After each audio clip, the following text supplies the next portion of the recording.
y que me he ido encontrando y que tenía el mismo concepto o conocimiento de vosotros, ¿no? Entonces me he tenido que enfrentar a esto y cómo sacar la mentalidad de la solar térmica a todas esas nuevas instalaciones y entender el por qué tiene que funcionar. ¿Sí? Bien, en esta presentación os voy a enseñar este tipo de instalaciones, instalación unifamiliar, no es el típico unifamiliar, instalación multivivienda, edificio de oficinas, vamos a ver integración arquitectónica, refrigeración solar, generación solar. Voy a diferenciaros entre generación solar, que normalmente se entendía por generación y qué es lo que yo entiendo como generación, que es diferente. Solar con bomba de calor, os voy a enseñar. Esto es, para mí, es uno de los grandes potenciales que va a haber a nivel de instalaciones, van a ser estos. Los termodinámicos ya los vimos ayer. Diferentes tecnologías de concentración, tecnología Fresnel también. Como cosa curiosa, secaderos de alfalfa, que dices, ¿cómo? Pues es un proyecto real que tuve, que era rentable totalmente, que salían los números de la leche, pero que como en la empresa donde lo desarrollaba no era su nicho de mercado, se desestimó el proyecto. Sistema de concentración a 2 ejes y concentración de láser. Bueno, vamos uno por uno. La primera, el primer caso es un unifamiliar como el que veis. Yo esto lo desarrollé mientras trabajaba en una empresa de seguidores solares.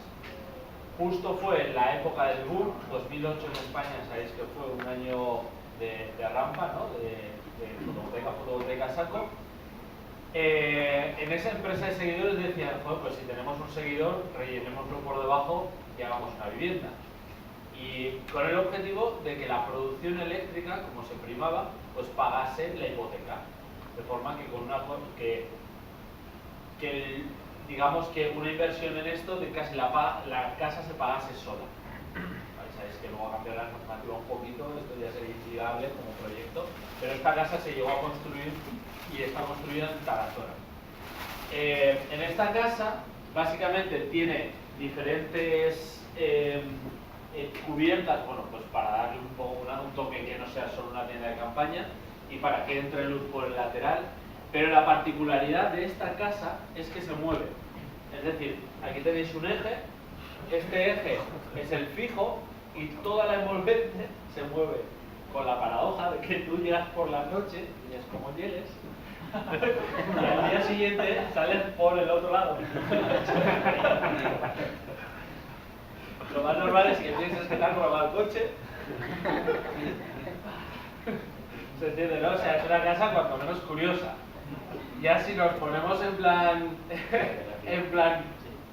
tú eres el ingeniero, te han enviado calcular esto, tú tienes que certificar esto, ¿sabes? Justo empezó el tema de la certificación de las viviendas y claro, tú vas a, no sé si habéis utilizado o si habéis certificado viviendas, pero se utiliza un programa, por ejemplo, que se llama Calendar o C3X o el que queráis, pero cuando tú metes tus muros en esos programas, le pones una orientación.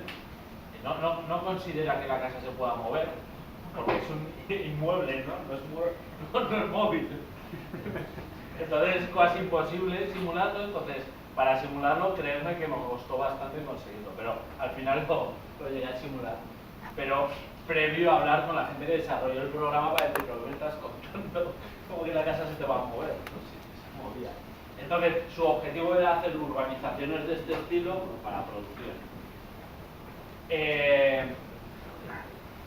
En este caso, también se utilizaban, inicialmente se van a utilizar paneles térmicos, estos que se ven diferentes, aquí están dibujados como fotovoltaicos, una cuestión de diseño, pero iban a ser térmicos, porque claro, hay demanda térmica dentro, y bueno, la verdad es que es curioso. Daros cuenta que una complicación, si nos ponemos en el fino, una complicación tener dos superficies diferenciadas, porque no porque vaya a sombrear, porque en principio va a estar siguiendo al sol, entonces no va a haber sombreamiento, va a ser una cuestión más de que esta superficie y la otra funcionan a un rango de tensiones y densidades y aquí va a funcionar la otra. Entonces hay que poner inversores sí multi-stream, sí o sí, para que esto funcione bien. Pero bueno, eso supongo que habéis visto, no sé, creo que van paralela a la fotovoltaica, pues veréis que hay inversores para diferentes campos de adaptación. Una cosa importante cuando integréis fotovoltaica, de cara ya desde la perspectiva de los edificios, porque claro, esto lo vamos a meter en edificios y vosotros vais a interactuar con quien haga el proyecto de arquitectura, entonces puede ser muy ventajoso, muy beneficioso según cómo se haga. Desde cara al punto ingenieril o del rendimiento, si ponemos este panel pegado al aislamiento, por ejemplo, o a la chapa o al cerramiento correspondiente, como no puede perder calor por detrás la fotovoltaica, va a aumentar su temperatura y por lo tanto va a perder rendimiento. Entonces, es bueno dejarle una superficie, o sea, un espacio para que aquello ventile. Si es invierno, se puede cerrar este espacio y por lo tanto crear una cámara de aire que te favorezca que haya menos pérdidas de calor por parte del edificio. Por lo tanto, puede ser muy positivo. Pero lo bueno es que también en verano, si esa trampilla se abre, puede ser una cubierta ventilada, de forma que te evitan las ganancias a la vivienda y por lo tanto menos demanda de refrigeración. Es decir, que un buen trabajo en equipo, digamos, puede hacer que la casa sea bastante eficiente. Pero se mueve. Pero, ¿y el rotor no consumiría un montón? No, yo pensaba que sí. Estos rotores hay como de dos tipos, fundamentalmente, ¿no? Suelen ser unas coronas muy grandes, pues de diámetro como esta mesa más o menos, que van dentadas y tienen un eje, un motor por un eje y un engranaje. Son tres motores lo que hay dentro de esa corona y entonces se mueve, va girando y se mueve. ¿Qué es lo que pasa? Que en la vivienda no es un problema. Cuando tienes un seguidor de edificios, imagínate un seguidor en un campo fotovoltaico, piensa que tienes mucha superficie. Encima este seguidor que hacíamos nosotros era de 33 kilovatios, es decir, 100 kilovatios se hacían con 3 seguidores. Claro, era muy grande, era el más grande que había en el mercado y por lo tanto tenía mucho esfuerzo. Ese esfuerzo donde se concentra donde hay partes móviles. ¿Qué está frenando para que no se mueva todo? Los tres ejes con las ruedas dentadas que hacen moverse. Entonces se partían mucho. Entonces la siguiente evolución de eso era como 3 pinzas con hidráulico, de forma que, imagínate, las 3 pinzas están aquí, una se mueve mientras las 2 están frenadas, las otras 2 se quedan frenadas, la tercera se mueve, mientras estas 2 están frenadas se mueve la tercera y con el hidráulico mueven todo. Entonces, de esa forma siempre es posición frenada, de forma que sufre menos y es más eficiente. Y el hidráulico consume muy poco. Mover con algo hidráulico es bastante eficiente. Entonces, en cuanto a consumo eléctrico no es mucho y no es un problema de tiempos porque al final vas a mover 180 grados como mucho en medio día. No es cuestión de tiempos tampoco. Es cuestión de, claro, las sensaciones raras. Es como la casa. Se lo veo.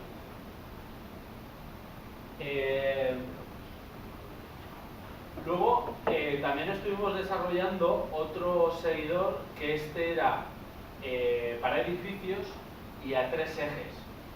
3 ejes, 2 son los que convencionalmente se conocen, que es el azimutal, o sea, a lo largo de las horas del día, el cenital para diferentes estaciones, y el problema que hay en los seguidores muy grandes y en sitios altos es que la carga de viento es brutal. Entonces, claro, quieres hacer seguidores grandes para que por economía de escala te repercuta poco el seguidor. Entonces, quieres hacer cosas grandes. Entonces, lo que puedes hacer para bajar la carga de viento es que estos paneles no sean coplanares a la estructura, esa estructura pueda girar, pero entonces no necesitas un tercer eje que cada uno de los strings pueda girar. De forma que, si el sol está muy alto, puedas bajar toda la estructura. Imaginaos un día de verano con mucho aire, entonces bajas la estructura, menos carga de viento, pero como el sol está muy alto, pues no te importa porque tienes superficie suficiente como para que no se sombree. Y es simplemente una ecuación para que no se sombree. Es sencillo. Vale. De este desarrollamos dos tipos, el de 22 y el de 12. No recuerdo si es 20 y 12 o 22 y 12 kilovatios, siempre hablo en la parte fotovoltaica. Este en concreto era especial porque el objetivo es que tuviese en estos paneles que están dibujados rollo simbólicamente, en un lado era fotovoltaica y en el otro lado eran térmicos. De forma que, por un lado, cumplía código técnico, digamos, producía el agua caliente sanitaria que se necesitaba durante ese día, pues durante las 2-3 primeras horas del día, y después se le daba toda la vuelta, giraban todos, y se convertía en fotovoltaico. Todo para mí es matar moscas a cañonazo. Pero daros cuenta que como en este momento se pagaba 0,45 euros el kilovatio hora, pues ahí daba para todo, ahí había margen de sobra. Entonces, se planteó eso. De ahí salen los paneles híbridos que ya os contaré de intentar mejorar eso, ¿no? Pero volviendo al seguidor, claro, uno de los problemas que teníamos era, queremos hacer seguidores grandes. Vale, los edificios como de grandes son para saber hasta dónde podemos hacerlo de grande. Entonces, normalmente los edificios como mucho tienen 12 metros. ¿Sí? Eso es ya, digamos que por lo menos no te pases del volado del edificio, porque entonces ya los permisos que tienes que poner son bastante más grandes. Entonces, por lo menos que haya este tipo de seguidores. Inicialmente, la idea, tú lo planteas, y dices, bueno, parece que tiene sentido, ¿no? No lo de darle vueltas a los paneles, porque no es carne ni no es una brasa, sino que pensar en este tipo de seguidores en edificios. Hay muchísimos edificios con cubiertas planas. ¿Por qué creéis que esto no llegó a hacerse? ¿Por qué no era un producto de mercado? Salían los números, o sea, rentabilidades muy buenas. Pues la contribución en ese momento no era un problema de autoconsumo, directamente se vertía a la red, se pagaba. La parte térmica estaba más que resuelta, no hay problema. ¿Cuál creéis que es si ahora tuvieseis que pensar, cuál creéis que sería la piedra que se puso en el camino para no poder instalar este tipo de seguidores? Y la señora que no puede colgar la ropa, no sé. No, la ropa se colgaría aquí. De hecho, daros cuenta que en las rehabilitaciones de edificios se suele poner este tipo de balcones que no tienen suelo, ¿vale? Para tapar la ropa, pero que la gente siga pudiendo tender la ropa. Tenía que le quitar espacio a los equipos de aire acondicionado, qué sé yo, en el techo. No, aquí, de hecho, los edificios suelen ser rectangulares en planta, ¿no? Más o menos, depende, pero...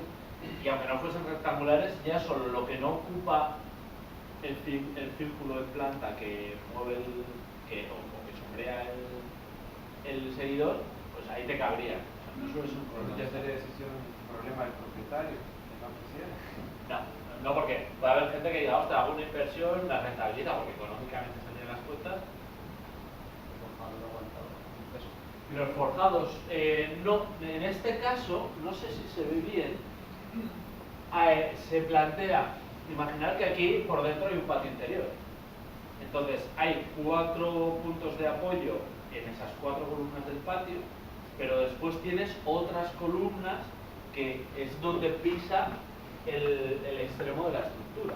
Ahora tienen mucha superficie para distribuir. Me parecía la hora inicial, la estructura de montaje. Yo creo que en este país, aunque haya crisis, no es falta de dinero, sino es falta de rentabilidad, ¿no? Entonces, si hay una inversión rentable, no te preocupes, que el dinero no te va a faltar. Entonces, eso quiere decir que un tercero puede hacer la inversión y te va cobrando. De hecho, ahora en los edificios, lo digo porque es otra de las cosas que no se suele explicar en las clases, pero es interesante que lo conozcáis.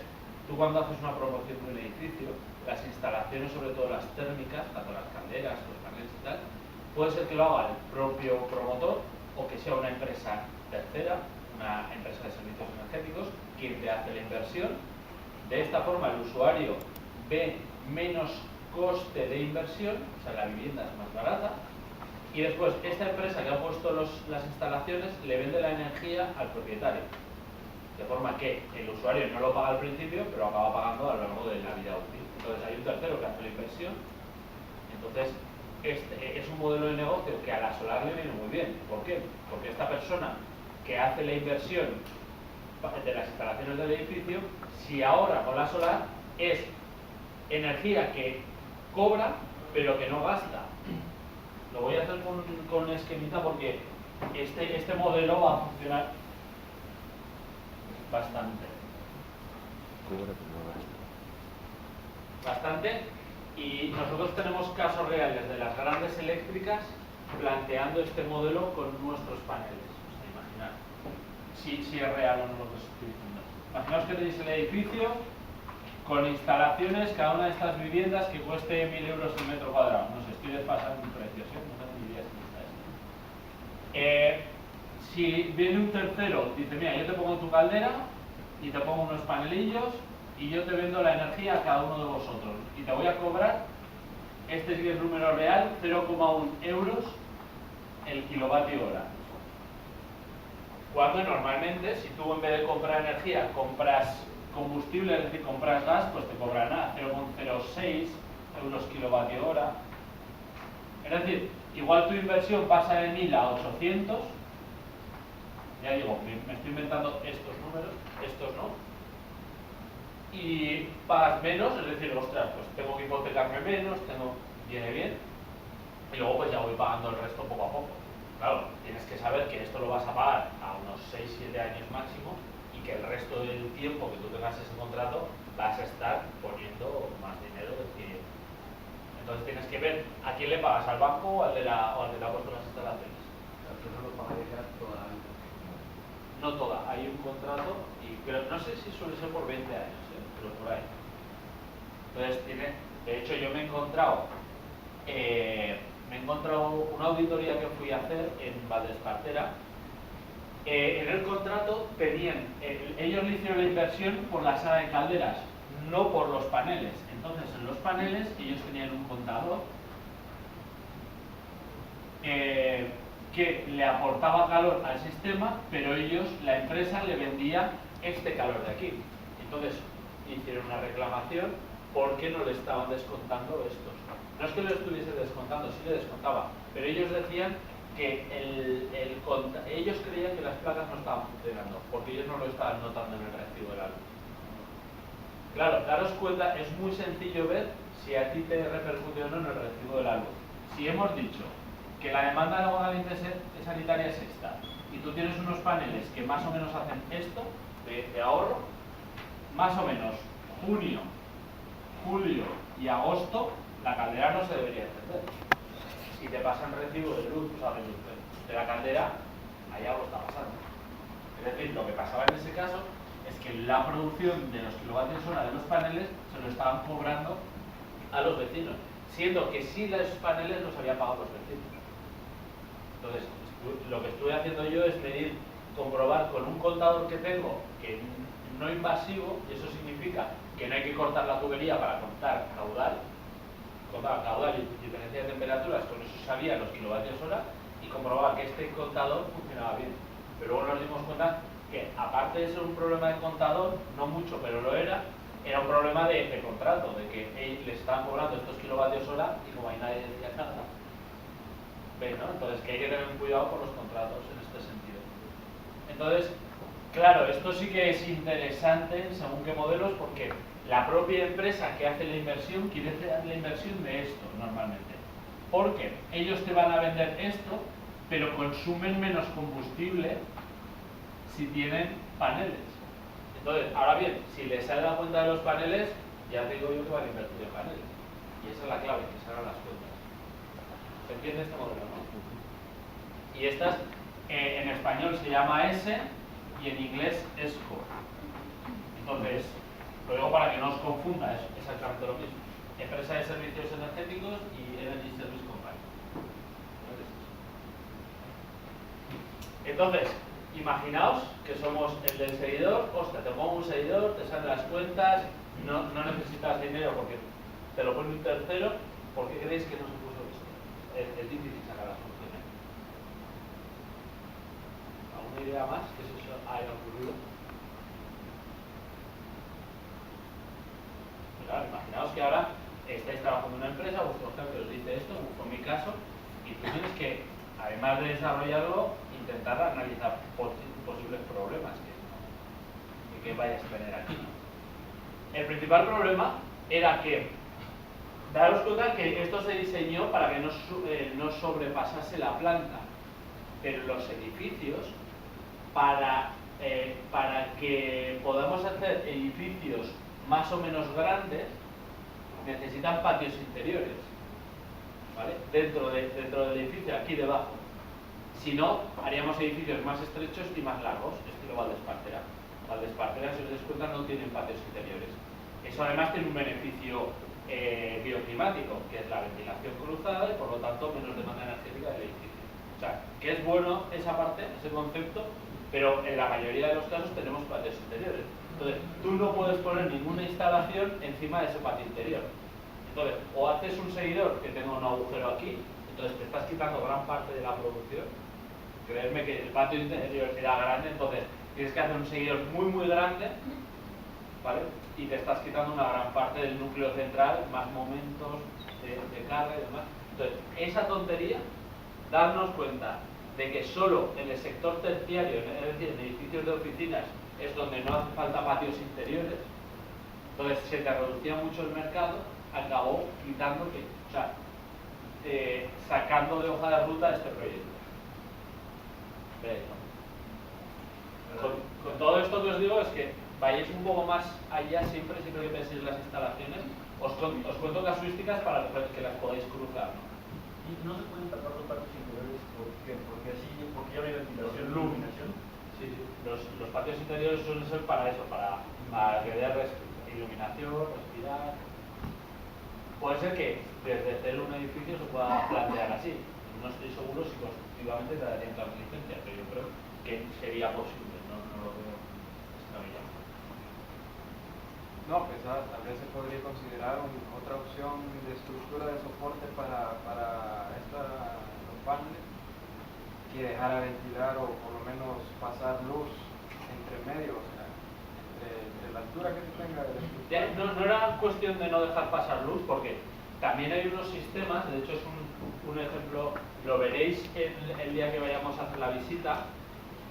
Tenemos un proyecto que las arquitectas, la verdad es que tuvimos suerte que iban un paso más allá que lo normal. Es una vivienda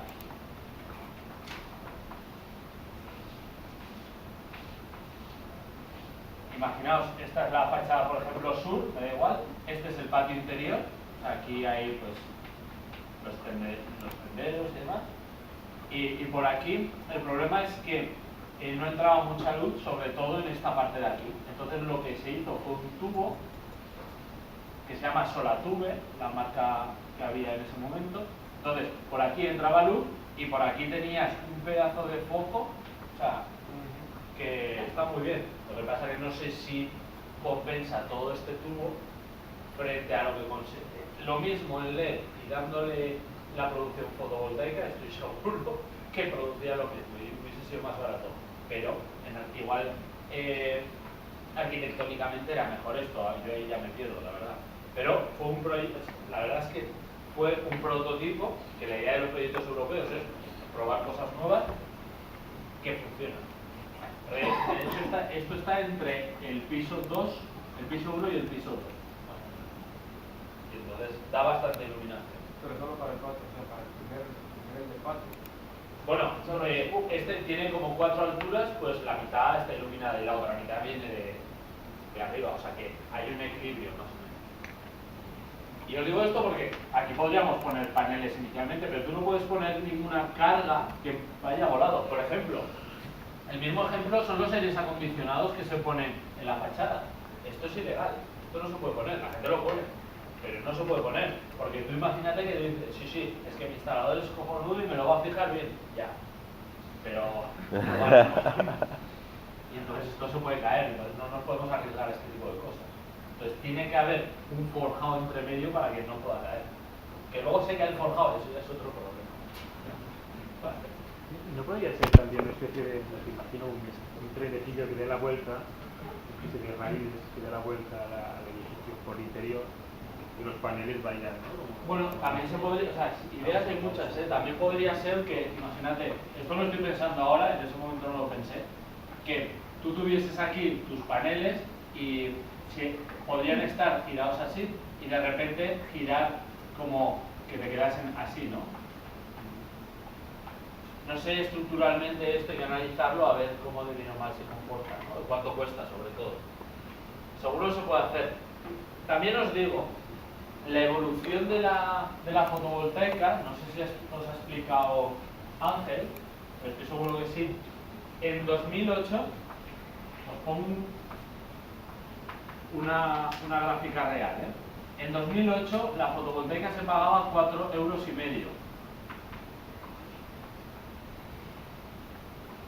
A día de hoy, sin grandes maravillas, si tú eres un instalador, tú vas a precio instalador, tú compras esto a 0,60 tranquilamente. Es decir, se ha bajado lo que antes se compraba, un panel como esta mesa, se compraba 900 euros, para que tenéis la misma referencia, ahora se está comprando a 150 euros. Ojo, que claro, cuando se pagaba 900 euros, aunque la inversión fuese grande, como a ti te pagaban mucho por cada kilovatio hora que producías, pues salían las cuentas. En el momento que te dicen, mira, se bajan mucho lo que te van a pagar, en este momento, en equivalente, a ti te estaban pagando a 0,45 euros kilovatio hora y ahora es a precio de full o a precio de lo que tú ahorres en autoconsumo. Si lo ahorras en autoconsumo estará en torno a 0,12 euros. Claro, ha bajado mucho también lo que te pagan por la producción eléctrica. Entonces, si las dos cosas se aprietan, aquello que tenía menos margen o que más costaba, se aparta. Y esos no son los sistemas de seguimiento. Es decir, el sistema de seguimiento, un seguidor de 30 kilovatios te costaría unos 35.000 euros. En el momento que todo esto se aprieta, el primero se va es el que menos aporta. Y eso era el los seguidores. Yo lo digo porque lo viví desde dentro de una empresa de seguidores que se fue al carajo. Yo lo vi muy... Vale. Bien, más cosas raras. Este edificio, ¿lo conocéis? Está al lado de la estación de Licias. Este edificio, ostras, está muy bien en el sentido de que, bueno, pues aquí es para escribir un libro este edificio, es brutal. Es muy, muy interesante. Este edificio, para que lo ubiquéis del todo,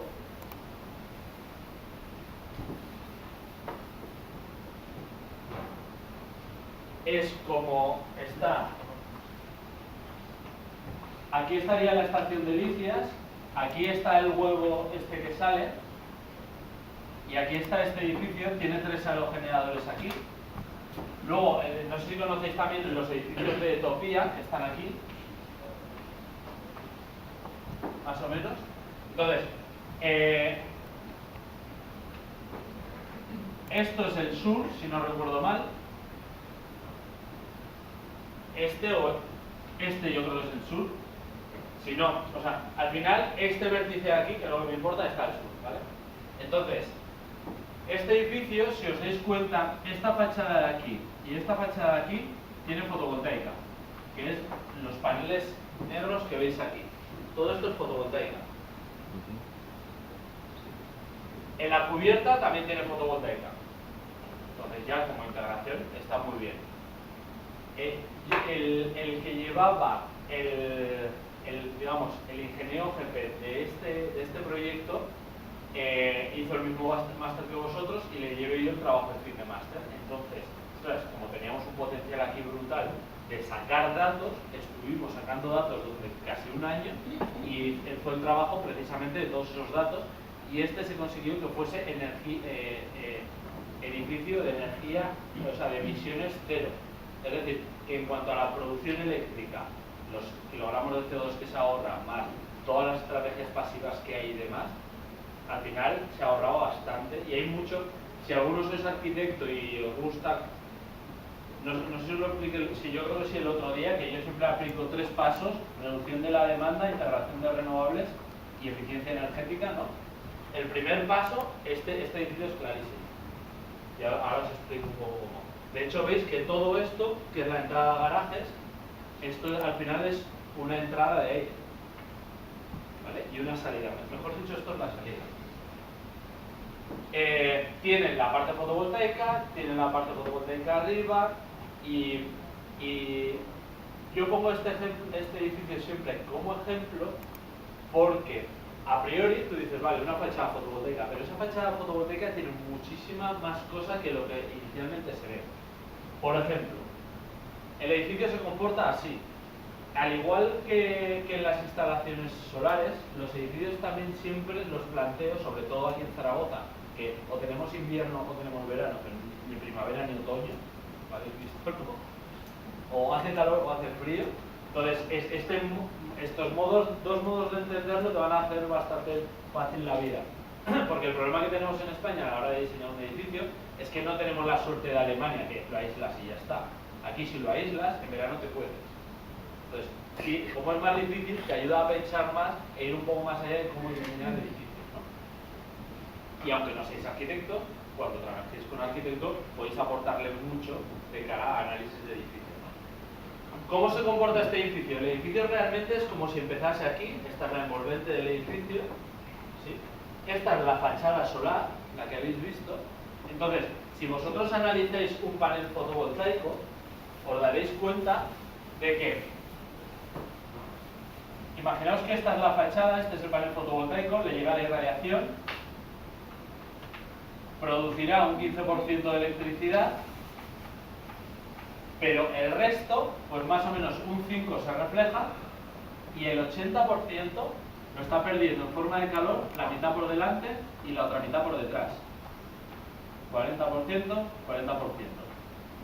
Entonces lo que se planteó en este edificio es, ostras, si esto lo estamos perdiendo, no lo pongamos pegado a la pared, pongámoslo con una cierta separación y hagámosle circular aire por el interior.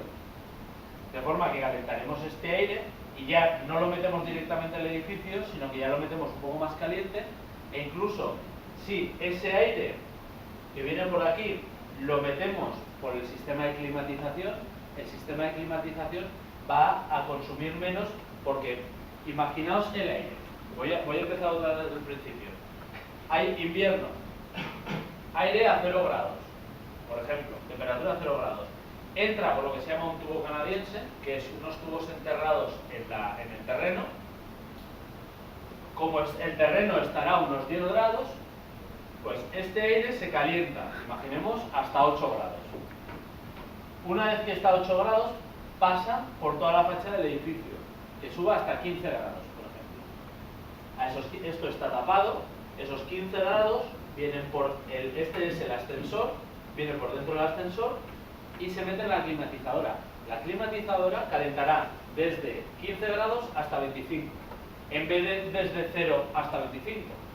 Y ese salto térmico que hemos conseguido con el terreno y con la fachada es ahorro puro y duro que tenemos en la instalación. Entonces, ya solo por reducción de la demanda, esto es muy importante. Entonces, simplemente por terminarlo, bueno, aquí me he dejado una cosa y es bueno explicarla después. El aire caliente entra en cada una de las oficinas, retorna por desplazamiento por el techo, va por unos conductos y aquí hay un recuperador de calor. Es decir, aire a 25 grados precalienta ese aire que venía a 15. Entonces, el aire a 15 se calienta, pongamos a 18, el aire que íbamos a tirar a 25, pues baja a 20, por ejemplo, lo estamos volviendo a meter dentro del edificio y después lo tiramos por la fachada norte. De forma que la fachada norte no ve una diferencia de temperaturas. La persona que está aquí sentada en la oficina no ve una diferencia de temperaturas de 22 a 0, sino de 22 a 20 grados. Es como si hubiésemos envuelto todo el edificio con otra capa y entonces es como si estuviese viendo otro clima el edificio. Entonces aquí va perdiendo ya temperatura hasta que sale el efecto chimenea. ¿Veis? Entonces es como muy inteligente la forma de aprovechar la energía y una de las fuentes de calor son todos los paneles fotovoltaicos. ¿Se ve? ¿Y en verano qué se hace con el aire caliente? Modo verano. Tenía esta pregunta, estamos complicados. El modo verano es bastante interesante también. Daros cuenta que ya el ángulo de inclinación no es el mismo.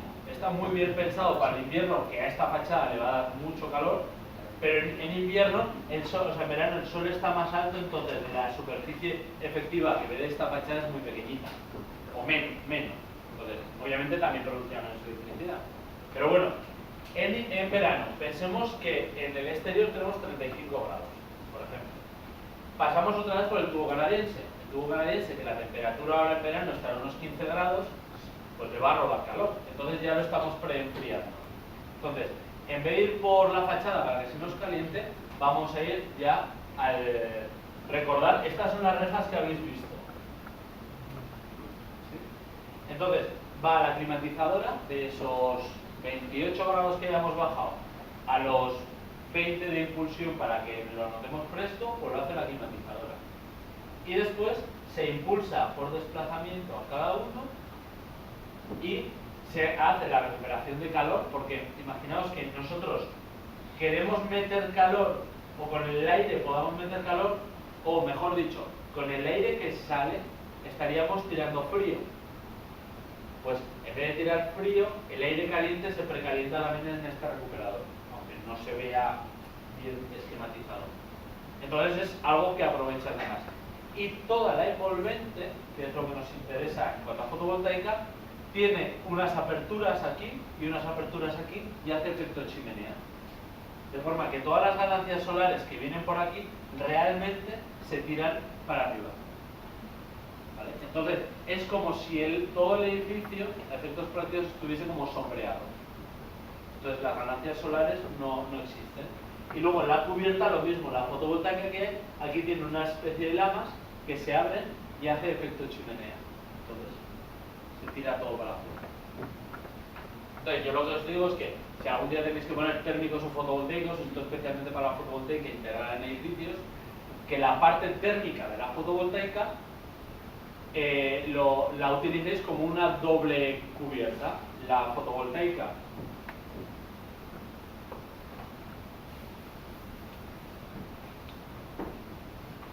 fotovoltaica recibirá toda la mayor irradiación, que no sé si en la parte de irradiación lo habéis visto, pero cuando yo daba esa parte de la clase, demostraba o cuantificaba en un edificio. Imaginaos una caja de este edificio, este es el techo, esta es la fachada sur, esta es la oeste y esa es la este. Si tú dibujas las trayectorias solares, más o menos así, esta será en invierno y esta es en verano. En verano las mayores ganancias son por la cubierta. Entonces, importa mucho lo que pasa en la cubierta. Si nosotros ponemos una fotovoltaica en la cubierta y le dejamos espacio con la cubierta propia del edificio, ese 40% que se va a acceder hacia el edificio puede hacer de tiro natural y se tira. Y se disipa el ambiente. De forma que este calor ya no lo ve como ganancia el edificio y reduce las demandas del frío. ¿Se entiende? Entonces, este es el otro ejemplo de que la solar, ostras, da para bastante en esto. Sabéis que ahora los Nearly Energy Zero Buildings son como un tema muy caliente para los arquitectos. Entonces, ostras, con la fotovoltaica les podemos aportar mucho. Y con la térmica. ¿El edificio este es público o yo creo que es público, digamos, de la operación es pública, es decir, la gestión.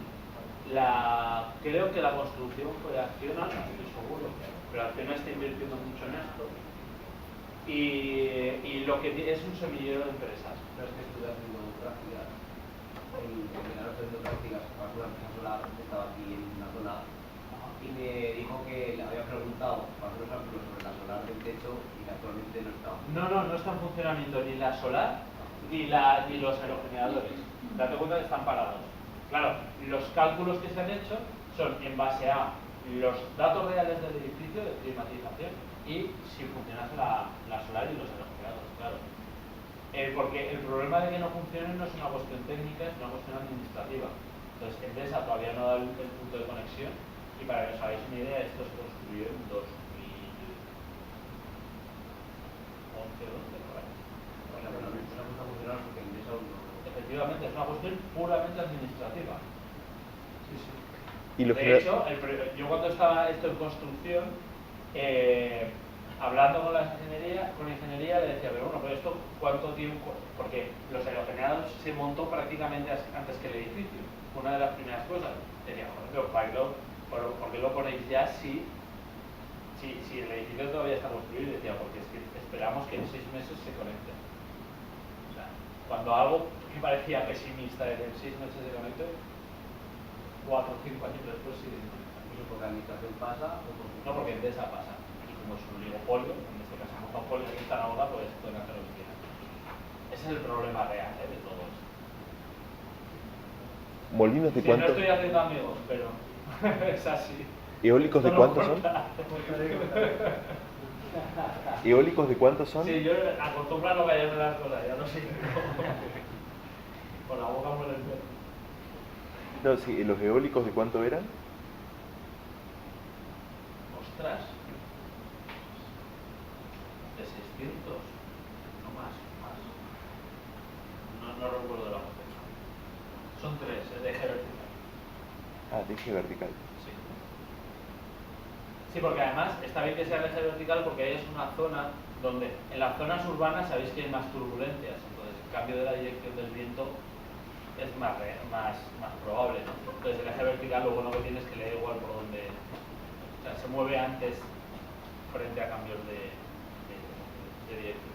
Por ejemplo, lo de la revisión de internet que tiene que aprobar, porque si el edificio tiene luz, luego La para que tramitación. la revisión de luz, pues enchufar las placas solares, ¿no? Claro, tú haces a nosotros una de las, iba a decir, una de las instalaciones que vamos a ver, no, las dos no están conectadas porque de esas todavía no nos ha enviado. Tú, cuando haces la tramitación, hay que rellenar un papel que es el 1699, o sea, un papel que hace referencia a esa normativa. Tú se lo envías, ya te dicen, vale, o sea, Industria te da el informe favorable, tú lo envías a Endesa y ahora ármate de paciencia. Pero yo creo que obligar a la Endesa Que no esté. Claro, y esto a mí me ha pasado porque, os lo digo de propia experiencia, yo decía, porque a mí me saltaban las alarmas. Yo estuve haciendo un proyecto para Iberdrola bastante grande de medición de recurso eólico offshore, ¿vale? en el mar. Entonces, lo que intentaban era sustituir las torres de medición por una boya que midiese 200 metros de alto la velocidad del viento que iba en cada punto, ¿no? Entonces, para eso hacía.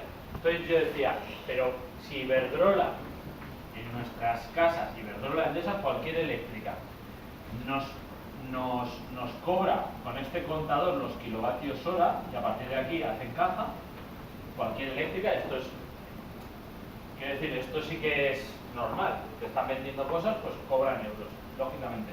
¿Por qué están invirtiendo en renovables? Porque a mí eso me chocaba, ¿no? Que estuviesen apostando tanto dinero por renovables.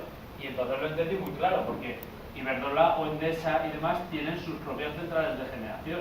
Estos al final están consumiendo un combustible para después llevártelo hasta tu casa y cobrarte por él.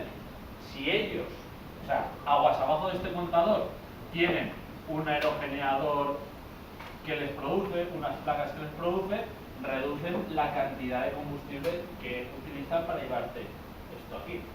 Entonces, te cobran lo mismo y ellos gastan menos. Entonces, lo único que tiene que pasar es que esto sea rentable. Ahora mismo ya es rentable la electricidad y la eólica, sobre todo la fotovoltaica es. Ha habido parques en Arabia Saudí que se han ganado a 0,21 euros el megavatio instalado. O sea, de broma, si ahora está a 0,5 instalado, a 0,21 kilovatios hora, no recuerdo el número, o sea, está muy por debajo del precio que se está pagando. O sea, ya es, o sea, si ahora tuviésemos una empresa, dinero y quisiésemos vender energía solar, sería más barata que la red. O sea, que es, no, este número está más seguro, no recuerdo el número, pero era como, ostras, es imposible que te lo hagan tan barato. Entonces, daros cuenta que la normativa, el Real Decreto de octubre del año pasado, dice, claro, Esto además es súper curioso, y ahora os explico por qué. En Endesa, el día antes de que sacase, de que se aprobase el Real Decreto de Autoconsumo, el día anterior, Endesa no, Iberdrola, hizo su primer anuncio de autoconsumo en la radio. El día anterior, ¿eh? Entonces, claro, lo que quiere Endesa es decir, vale, porque Endesa, cualquier empresa grande, yo lo haría si estuviese en su lugar, es decir, vamos a facilitarte la vida, te voy a poner yo las placas, te hago yo la inversión y no te preocupes que me lo vas pagando conforme tú consumas. Pero como la energía, o sea, la producción distribuida es una realidad, o sea, no se le puede poner barreras al mar, ese tópico es real, o sea, cada vez va a haber más. Entonces, que te venga Endesa y te diga, mira, que te las pongo yo y así no tienes que hacer la inversión y me lo vas pagando poco a poco, ya, pero es que lo vas a pagar, ¿ves? Entonces, como antes decían, yo me lo genero para producir menos combustible, como ahora ya se ha pasado este contador, pues dices, bueno, te lo pongo yo. Este caso que os digo es real, de Endesa y de gas natural. O sea, datos reales que tenemos nosotros, como empresa. O sea, esto es más real. Eso significa que el Real Decreto de Autoconsumo va a cambiar sí o sí, no porque cambie el gobierno o no, sino porque esas empresas están haciendo los deberes. Y esos son estudios reales que ha habido este verano. Vale, pues, y os digo dos nombres, Gas Natural y Endesa, porque está trabajando con nosotros. Bueno, que me he ido. Me caliento. Más cosas. Aquí hay un sistema que yo lo vi en una conferencia y me gustó bastante. Ahora bien, hay que analizarlo y esto os lo dejo como para que vosotros le deis un par de vueltas. Es en toda la fachada es un doble cristal. Ese doble cristal está conectado con dos conductos y de retorno y toda la solar térmica está en la fachada y con eso producen el calor del edificio y además en este caso ponían máquinas de absorción para producir frío. Yo digo, este diseño tiene fallos.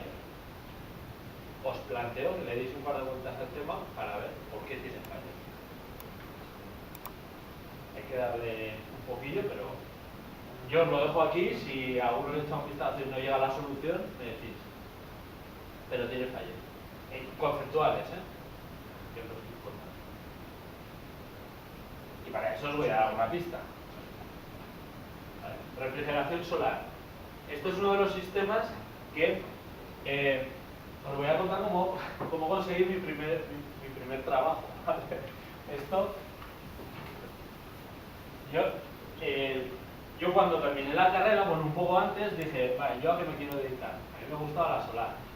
Y dije, ¿dónde hay solar? En Alemania, ¿no? Lo primero que se te viene a Alemania. Digo, vale, perfecto.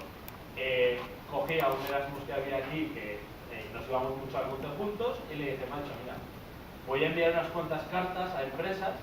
Lo que hice fue meterme en la feria más importante que había en Alemania, cogí todo el listado de empresas y les fui enviando cartas personalizadas, ¿no?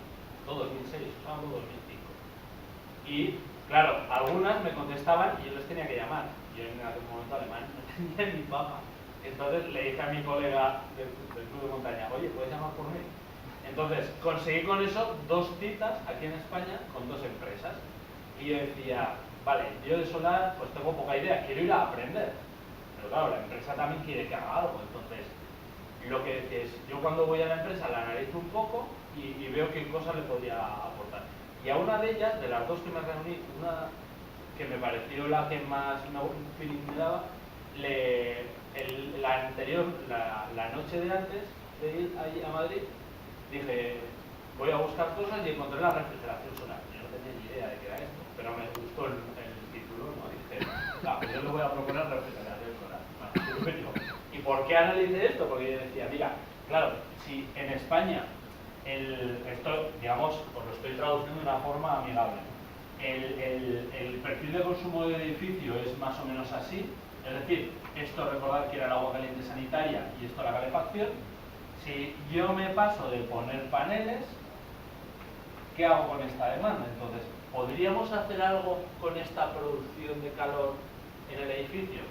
Entonces, al igual que os dije, pequeño paréntesis, que una bomba de calor era un equipo que tú metías electricidad, cogías calor de un sitio y lo enviabas a otro, ahora voy a cambiarle las letras y voy a poner que esto es frío, ¿no? Es decir, tú lo que podrías, en una bomba de calor, un aire acondicionado, tradicionalmente hablando, metes electricidad, refrigeras un sitio y ese calor lo echas por la puerta del bar, ¿no?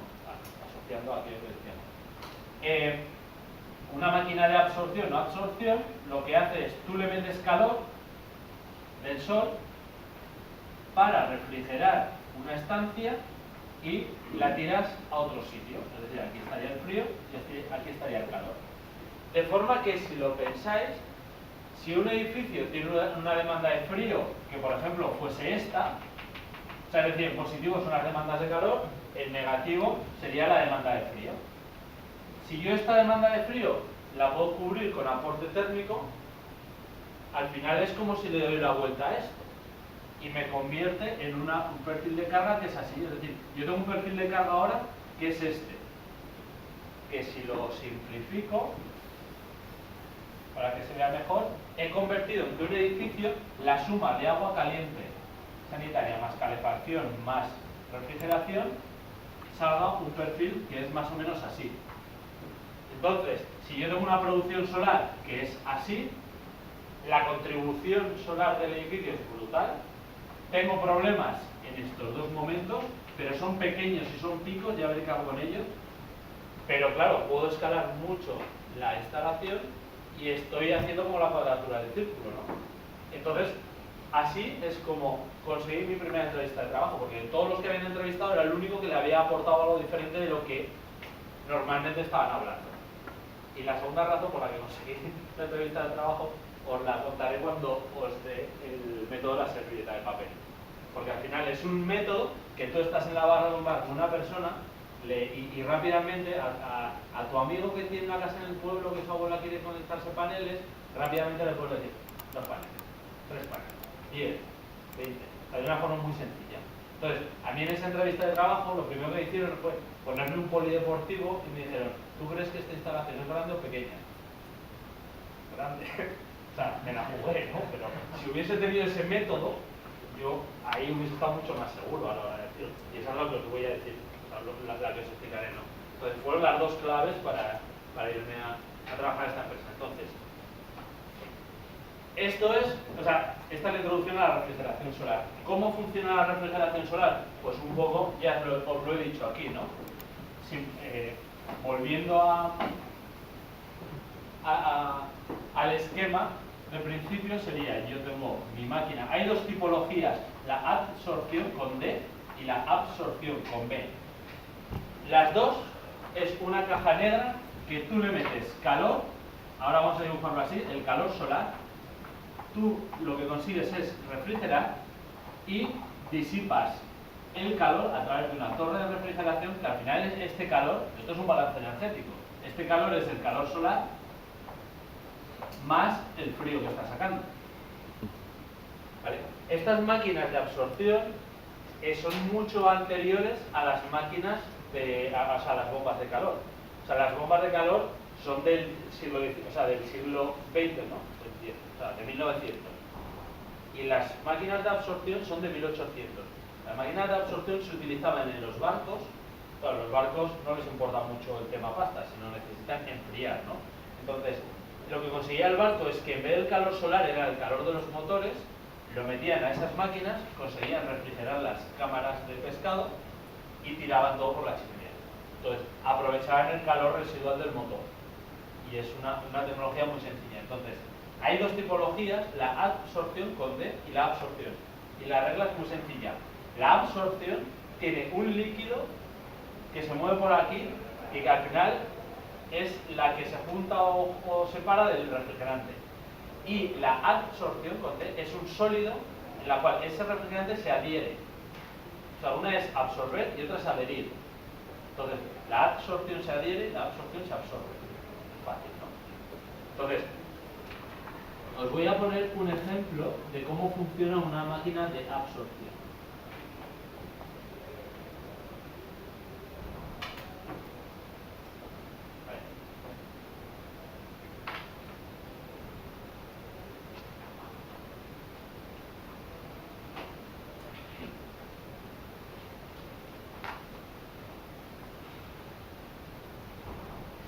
os lo voy a explicar antes de verlo todo con flujos y tal, os lo voy a explicar como más sencillo, ¿no? Aquí tenemos 4 partes. Es decir, antes teníamos una caja negra que no sabíamos cómo funcionaba, ahora vamos a entrar un poquito dentro para que sepáis más o menos cómo funciona. No espero que de esta sepáis perfectamente cómo funciona, sino que sepáis más o menos el concepto y luego ya cuando lo tengáis que digerir, ya os sentéis tranquilamente y lo digerís. Porque a mí me costó tiempo digerirlo, ¿eh? Ojalá seáis más listos que yo, por favor. Entonces, ¿qué vamos a ver? Un generador. En el generador es este de aquí. Yo le voy a meter el calor solar. En este generador lo que hay es una mezcla del refrigerante y el agua. El refrigerante se va, o sea, bueno, la mezcla se va a precipitar por aquí. Entonces, como yo tengo un intercambiador aquí, que es lo que viene del sol, el agua que está mezclada con el refrigerante va a tender a evaporarse y el refrigerante se queda en estado líquido aquí abajo. Entonces, con el calor del sol lo que voy a hacer es separar los líquidos, en este caso, uno a gas, vapor de agua, y otro a líquido. Claro, si nosotros estamos con el sistema solar, no queremos que esto supere 100 grados. Entonces, lo que podemos hacer para no tener que elevar mucho la temperatura es bajar mucho la presión en esta cámara. Entonces, así, con menos presión, el agua evapora antes. Entonces, el vapor de agua sube a esta cámara y aquí hay otro intercambiador.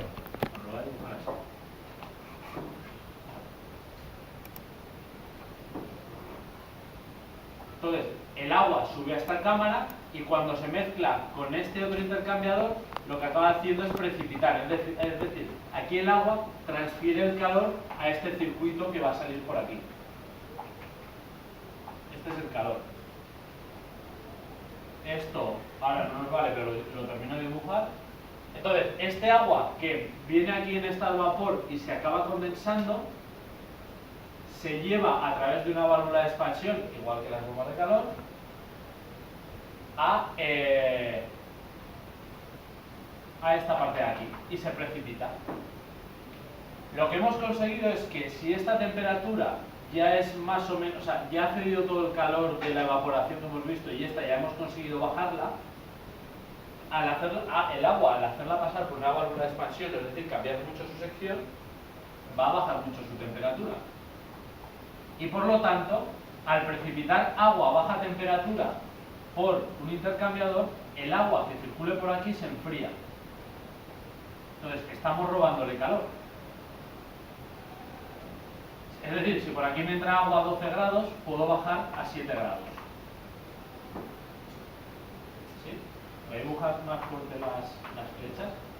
O sea, este es el frío que decíamos, ¿no? Es decir, tenemos aquí el frío, teníamos aquí el calor solar y aquí el calor que va a la torre. ¿Sí? ¿Se entiende? ¿Me vais siguiendo más o menos? Aunque se está dibujando algo. ¿Podrías repetirlo un poco? Es que... Vale, hacemos una cosa, lo termino y vuelvo a repasar todo entero para que veáis cómo se enlaza esto con esto. Es decir, estoy precipitando, estoy duchando con agua con agua fría, otro fluido, entonces le robo el calor. Entonces, todo ese agua acabas precipitándola por aquí, o sea, duchándola por aquí, y ese que es más o menos ese agua fría, le acaba... O sea, hemos ganado este calor, entonces ese calor se lo vamos a ceder a este intercambiador. Se lo vamos a ceder no solo con este agua, que a priori viene fría y tampoco la vamos a ceder mucho, sino con este otro líquido que venía caliente y se lo hacemos precipitar por aquí. O sea, lo duchamos, ¿no? Entonces, este calor más este calor se lo cedemos a este intercambiador. Daros cuenta, hemos metido aquí un calor y hemos sacado de aquí otro calor. Con estos dos calores se lo metemos a este intercambiador y a este intercambiador. Por eso los he unido y esto se va calentando y este es el calor que enviaremos a la torre. ¿Veis? Repito, desde el principio. Bueno, y el agua, una vez que precipita aquí, el agua más bromuro de litio, es decir, H2 más bromuro de litio, es lo que bombeo otra vez y cierro el circuito. Volvamos al principio. Tenemos aquí una mezcla de bromuro de litio y de agua. ¿Sí? Junta. La bombeo por aquí y la ducho a través de este intercambiador de serpentín, por ejemplo, de aquí. Entonces, como hay muy poca presión y el agua de aquí viene, o sea, el calor solar viene a una temperatura ya alta, 85-90, el agua y el bromuro de litio se separan, el bromuro de litio se queda abajo en estado puro y el agua tiende a evaporarse. O sea, es decir, se han separado y van a hacer este circuito. Entonces, el agua, lo que le va a pasar es que ese calor yo no lo quiero para nada. Entonces lo cedo en este intercambiador y como le cedo el calor, el agua, que aquí está en modo gas, pasa en estado líquido. Condensa. Entonces, como está en líquido, le hacemos pasar por una válvula de expansión, aumenta su sección y como baja su presión, pues baja su temperatura. Como baja su temperatura, es capaz de enfriar este líquido que venía por aquí. Y enfriar es que le roba el calor. Entonces, este calor más, ahora sumamos, y esto es el agua, ahora el bromuro de litio, que estaba caliente aquí, pongamos a 85 grados, viene por aquí y este calor más este calor se cede en este intercambiador. Entonces, de la torre de refrigeración me vendrá aire, o sea, agua a 26 grados, que viene por aquí, se calienta, se vuelve a calentar y se disipa por la torre y aquí sale a unos 32 grados. ¿Se entiende? Con que entendéis el concepto me sobra, ¿eh? Esto ya os digo que hay que analizarlo y Sí, me cuesta entender digamos, la expansión del agua, solamente por eso. La única... Pero es la misma que el del frigorífico. Claro, pero tiene que ser una presión muy baja, ¿no? Sí. No, de hecho, las bombas de... Y hay una diferencia de presiones, no es natural, no es convección natural esto para nada, todo con bombas. De hecho, las máquinas de absorción tienen compresores para mantener la presión, o el vacío aquí, una máquina de vacío, para que esta cámara esté por debajo de la presión, porque así es cuando puede evaporar. La energía de la presión para darle presión es externa. Sí, es electricidad, es un compresor. Básicamente es vacío, ¿eh? O sea, la diferencia de presiones tú la puedes conseguir metiendo presión o bajando. En este caso es bajando. Entonces por eso es una bomba de vacío. La bomba de vacío, ya lo veréis, pero para una máquina de 15 kilovatios de frío, igual te está consumiendo 70 vatios. O sea, no es proporcional. Eléctricamente son muy eficientes. Pero es la bomba para el bromuro de litio, no para el vapor. Todo el consumo eléctrico de tanto la bomba de vacío más las bombas que hace falta para circular esto son 70, es muy pequeño el consumo que tiene. Por eso es interesante también. O sea, la proporción sería 15 kilos con Ahora 70 ahora 70 veremos vatios. física técnica. Que no recuerdo bien este número exacto, pero vais a ver que es en una máquina de 8 kilovatios de absorción, creo que el consumo son 15 vatios. Creo que va por ahí. 15 vatios, un LED. Entonces, la disolución de bromuro de litio, la que está más concentrada, se recircula para absorber el agua, ¿no? Vale, vale. Y aquí es donde se vuelve una mezcla. El frío seguido más o menos de cuánto es el salto térmico. Aquí, de 5 grados más o menos. Daros cuenta que tenemos un problema a la hora de enfriar cualquier tipo de cosa. Os lo cuento todo con anecdotillas para que os acordéis, porque con la anécdota como que te acuerdas más, ¿no? Bueno, al menos es mi método. La mínima temperatura a la que puedes sacar el frío es 7 grados, porque si no condensa. Y el ejemplo es que en la empresa en Austria donde donde operábamos las máquinas de absorción, era un antiguo supermercado. Entonces, en vez de tener radiadores, tenía como una especie de radiadores, sí, pero por el techo. ¿Vale? Tendría como una especie de planchas que pasaba frío y entonces así se conseguía un techo frío, ¿no? Conseguíamos frío. En la impulsión de esta máquina, el primer radiador de techo, por así decirlo, lo tenía la jefa en su despacho. Y por el hecho de que era la parte más fría, era donde más condensaba, y condensaba justo en su mesa. Justo, ¿eh? O sea, le caía la huella ahí. O sea, más claro agua de que esta temperatura hay que tener cuidado en la condensación. Esta temperatura no es fija, por supuesto. Si recordáis, y si no más o menos queréis el concepto, esto es el diagrama psicométrico. Esto es la temperatura y esta es la presión de saturación. O sea, si la temperatura para cierta humedad seguimos bajando la temperatura, acaba saturando a una temperatura. Esta, más o menos aquí, pues esos 7 grados. Pero que si hay más humedad o menos humedad, esto varía y obviamente varía la temperatura a la cual podemos sacar. Es decir, que hay que tener cuidado con las condensaciones en los sistemas de frío. De hecho, ahora en el agua fría, no sé si es en todas las instalaciones, pero en alguna que hemos hecho, ha habido que aislar el agua fría para que no condense. Aislar el agua fría, ¿no? No es solo para perder el calor, sino para que no condense. Entonces, el frío se obtiene en el que está arriba a la izquierda y en el absorbedor. El frío se obtiene aquí, es decir, aquí viene agua a 12 grados y como esta cámara está más fría porque el agua viene, acabas robándole el calor y entonces enfrías el fluido. Pero ¿esa agua dónde va luego? No. Pues no, esta va a los radiadores o al fancoil que tengas o este agua, imagínate.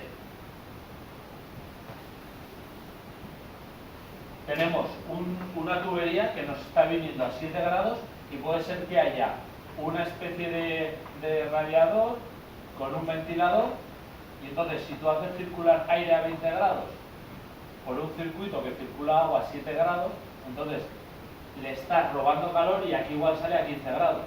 Y entonces tú entrabas a 7 grados y sales a 12.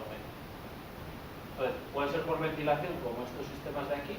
Estos sistemas al final es un conducto que aquí encima tendréis un freno, o sea, tendréis como un intercambiador que viene de la enfriadora que venga, viene agua o refrigerante muy frío y aquí se hace circular el aire y entonces te entra frío. ¿Vale? Puede ser que el aire también venga de un sistema central, pero bueno, eso ya es climatización muy difícil. Pero que da igual, al final seguramente lo que tienes aquí es una especie de intercambiador, aire-agua, el agua viene frío y entonces se refrigera el aire. ¿Y el 26 grados, abajo del absorbedor? Este es el que viene de la torre. Es decir, si ahora esto lo hacemos caja negra, por un lado nos entraría agua a 12 grados y nos sale a 7, esto es el frío. Por otro lado nos entra agua a 26, que es esta entrada, y sale a 32. Y por otro lado del solar nos viene a 90, imaginaos, y sale a 70.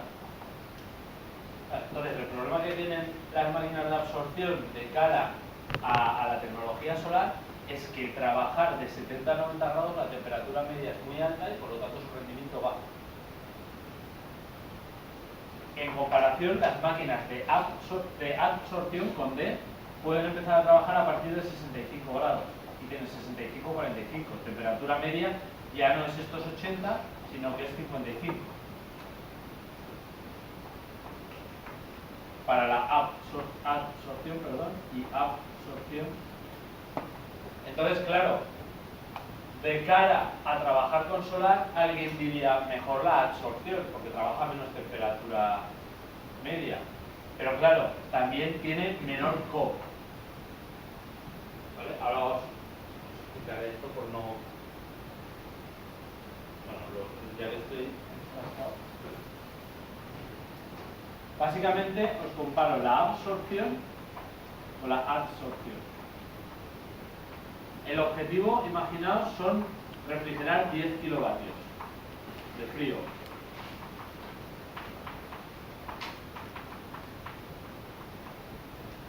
El COP, en ambos casos, es lo que tú quieres, es decir, el frío, entre lo que te cuesta el calor solar, ¿no?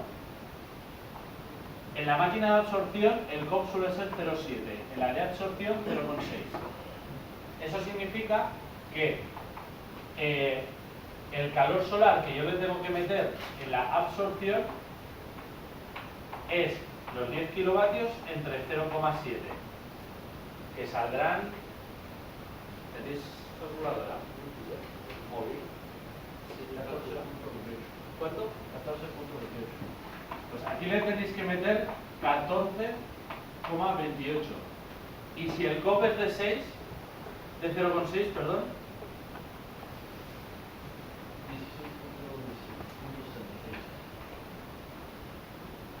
16.66. es decir, como su eficiencia, su COP, es menor, necesito más calor.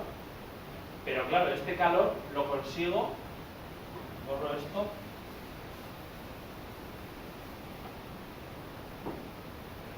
este panel de aquí está trabajando entre 70 y 90, por lo tanto el rendimiento, pongamos que sea de un 30%, y este panel que está trabajando en esta máquina está trabajando entre 65 y 45. O sea, su rendimiento igual está en 40%. ¿Veis aquí el compromiso que hay? Por un lado necesito más cantidad de potencia, para conseguir el mismo efecto. O sea, al cliente no le cuentes películas, esto ya es tu problema, como lo hagas, ¿no? O sea, el cliente quiere tener 10 kilovatios de frío, vale.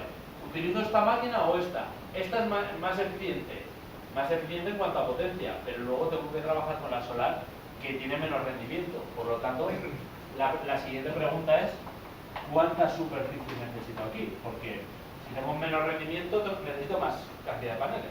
Y sin embargo aquí necesito más potencia, pero el rendimiento es mejor. Entonces, ¿cuánta superficie necesito aquí?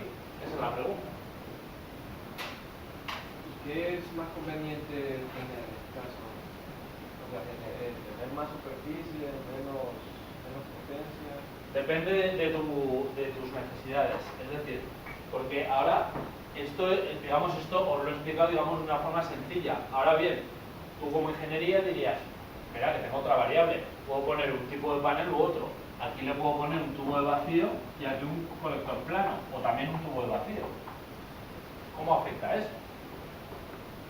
Es decir, ya veis que en las simulaciones ya no empieza a ser sencillo esto. Entonces aquí es donde hay que utilizar un programa más allá, ¿no? O considerar, tú dices, mira, en este rango de temperaturas un tubo de vacío igual tiene 45% de rendimiento.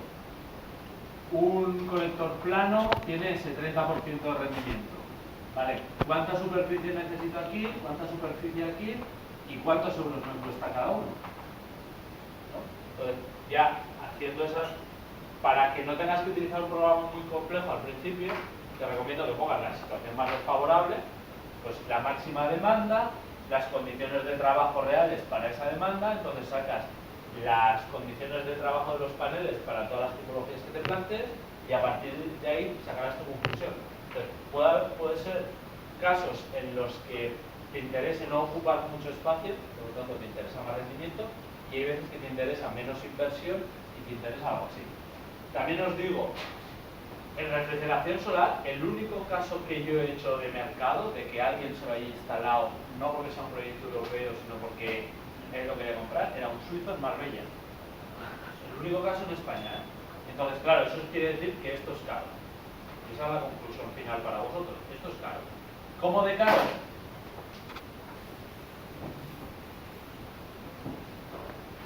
Una máquina de absorción de 67 kilovatios comprada en Alemania 67.000 euros. 67 kilovatios en una bomba de calor son 20.000 euros, para que os lo mucho. Comprar en China cuesta en el puerto de Barcelona 11.500 euros. Con esto no quiero decir que hay que comprar en China. Con esto quiere decir que la tecnología tiene mucho recorrido de reducción de costes. Entonces, por eso encaja lo que decía al principio, que esto antes se utilizaba en los barcos. En los barcos lo que no tienes es capacidad de hacer frío de otra forma, la electricidad no la tienes, el calor te sobra. Entonces, aunque te gastes 67.000 euros, dentro de lo que cuesta un barco no es tan problemático. Pero en una vivienda, habiendo bomba de calor y electricidad para llegar y conectar, esto empieza a ser caro. En absorción, 8 kilovatios, que son los números reales que tengo, cuesta 10.500 euros. 8 kilovatios en un split para hacer frío, os vais al MediaMarkt y lo tenéis por 700 euros. Solo tenéis que instalar. Es decir, hablo de coste de equipo. Entonces, claro, de momento no es comparable. ¿Qué es lo que pasa? En el momento que instalas esto, no tienes costes de operación. En el momento que instalas una bomba de calor, apaga la electricidad. Entonces, esto puntúa también. ¿Qué es lo que pasa? Que de momento esto sigue siendo caro, desde mi punto de vista. Entonces, conclusión de esto, hay como dos tipos de objetivos en estas instalaciones. La típica persona que lo que quiere es rentabilidad, entonces no pone nada de refrigeración solar y todas estas películas, y el que quiere que su casa sea lo más verde posible y quiere cubrir mucho porcentaje con renovables y no le importa la inversión. Esto es un caso que pongo real de hace medio año. Estábamos en Mallorca y era un alemán que se había gastado 5 millones de euros en su casa. 5. Y decía, yo quiero la tecnología solar del último, digamos, lo último que haya. Y yo le hablé de la generación. Claro, este tío se ha gastado 5 millones de euros. ¿Tú crees que le va a importar lo que se gaste en electricidad? No. Lo que quiere es, y me lo decía él, con su acento alemán, yo lo que quiero es enseñar el coche y la espalda a mis amigos, claro, porque es otra forma de entender los valores, ¿no? Pues él quería ahorrar, y entonces era este tipo de cliente que encaja bastante con el suizo de Marbella que nos compró aquella máquina. ¿Veis, no? Entonces, que vosotros como diseñadores de instalaciones solares tenéis que saber realmente con quién estáis hablando y qué tipo de instalaciones quiere esa persona. ¿Veis? Bueno, todo esto para explicaros la absorción. Pero bueno. En ese caso, ¿no conviene poner paneles solares y alimentar una bomba de calor convencional? Fotovoltaica, sí, eso se da bastante. Pero es más económico que esto. ¿Sabes lo que pasa? Que un panel de estos pues tendrá ese 40% de rendimiento y el panel fotovoltaico a estas condiciones tendrá un 10. Entonces necesitas 4 veces más de superficie. Bueno, entonces hay que valorar. Pero sí, ahora mismo los números salen fotovoltaica más bomba de calor, seguro. Y por eso es como todo, siempre que hay evoluciones, las tecnologías alternativas no, pues evolucionan. Entonces estoy seguro que si esta gente ve mercado, bajarán sus costes. Es así. Sí puede hacerlo. Vale, entonces voy a poner el esquema en funcionamiento. Entonces vais a ver, empezando desde aquí, cómo sube el circuito. Aquí tenéis el flash donde más o menos explica lo que es primero. Os he traducido, porque si os lo pongo primero vais a ir perdiendo dónde. Y lo pongo una vez y si queréis después vamos paso por paso. Bueno, primero viene el calor de la solar.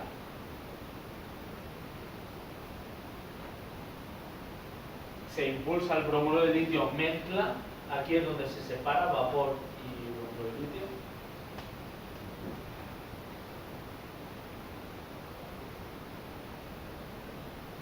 Veis que el bromuro de litio se bombea para precipitarlo por aquí, sale a una temperatura alta. Por aquí viene el agua de la torre de refrigeración, se calienta con este bromuro de litio, enfría o se roba el calor de este agua y entonces se precipita aquí. Entonces, aquí falta dibujar la válvula de expansión. ahí ya se ha enfriado, se precipita, entonces es cuando entrando a 15 grados se enfría, roba el calor y los dos calores ceden calor aquí, vuelve a absorber calor aquí y se lleva a la torre de refrigeración. ¿Cuál es el derecho que está? Aquí está, claro, piensa que aquí si esto sale a 32 grados, pongamos que esto es ideal, pues más o menos esto estaba a esos 32 grados. O sea, venía a 80 y tantos o 90 y precipita. Entonces, supongamos que es ideal, entonces llegaría la temperatura a esta de aquí, ¿no? Entonces esto vendría a 32 grados y para que pueda enfriarse necesita esa válvula. ¿Pero a qué presión está? Pues, No me acuerdo de las presiones detalles. Si alguno lo necesitase, pues para un trabajo o lo que sea, tengo esto modelado en LS. Pues ahí sí que se ven todas las presiones. Estaría bueno. Una cosa, ¿para qué función cumple el bromuro de litio? No lo entiendo.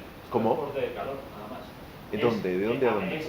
Como es absorción, el bromuro de litio absorbe el agua y es un transporte de llevar el agua hasta aquí, se podría llevar sola o bombeando, pero este calor necesitamos algo para llevarlo de aquí a aquí. Si no, este calor no nos lo podemos llevar. Claro. Podríamos poner un intercambiador. Seguramente. O sea, ahí ya, yo os digo, no he entrado, he entrado hasta modelarlo entero y ver todos los parámetros, pero no he entrado en rediseñar las bombas de calor, o sea, las máquinas de absorción. Creo que puede haber recorrido, pero en algún momento tienes que parar. Arriba tienes una bomba que hace de ducha sobre el... Este intercambiador. Sí. O sea, pero ¿cómo lo enfriaste? Enfriaste de hasta 32 grados. Después lo expansionas. Enfrías, o sea que bajas mucho la presión. Ahí, entonces está mucho más baja en... Aquí sobre todo está muy baja, para que pueda evaporar a esta temperatura. Claro, pero del otro lado tiene que estar más baja para que tome calor. Seguro. Para que, digamos, se llegue a expansionar ahí en el... Sí, por supuesto. Verdamper. Aquí, esto es evaporador en alemán. Aquí Claro. tenéis el generador, se dice generador porque digamos es quien genera el calor, quien no mete el calor. Luego está el condensador, porque aquí está condensando. El agua, claro, daros cuenta, aquí el agua pasa de vapor a líquido, eso es condensar. Y sin embargo aquí pasa de líquido a vapor. O sea, tiene que estar a más baja presión el otro cilindro. Y aquí está el absorbedor, porque absorbe el calor hacia el otro.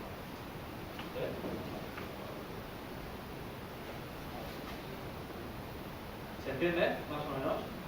Ya os digo, mi objetivo aquí no es que acabéis siendo todo este máquina de absorción, sino que por lo menos tengáis el concepto y cuando os toque, si os toca un día, tengáis más o menos por dónde van los tiros y entonces ya profundizáis. Y ahí sí que os recomiendo un libro, si algún día vais a hacer algo de frío, que es Frío Industrial, de AMV Ediciones o algo así, creo que se llama la editorial. Muy bueno. A mí me ayudó bastante a este tipo de cosas. ¿Vale? A máquinas de absorción. Una cosa, en el evaporador para que el agua se evapore tiene que estar a presión baja, ¿no? O sea, mover Sí. la cosa.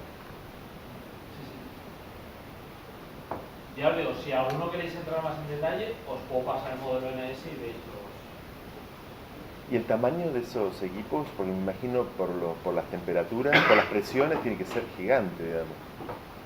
A ver si tenéis una foto. Este es el equipo, este es de 15 kilovatios, ¿vale? Más o menos por cada 15 kilovatios el dimensionamiento es 2000 litros en caliente y 1000 en frío.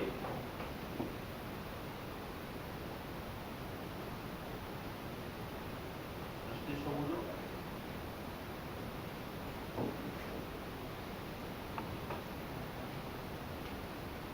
En caliente, 1000 en frío, no sé lo que he dicho antes, es seguro, el caliente es el grande y el frío es el pequeño.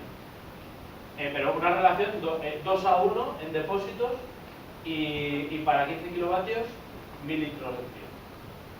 Así ya podéis dimensionar todo como muy rápido para las informáticas. Este era ¿cómo se llama? El supermercado que decía que estaban en nuestras oficinas. Estos son los paneles que hacían falta para esa bomba de 15 kilovatios y estos son los radiadores que os decía que en la oficina de la jefa estaba como por aquí detrás y estaba conectado al principio del circuito, entonces por aquí es donde condensaban por uno de ellos. ¿Vale? Pues si queréis hacemos otro descanso y después recapitulamos.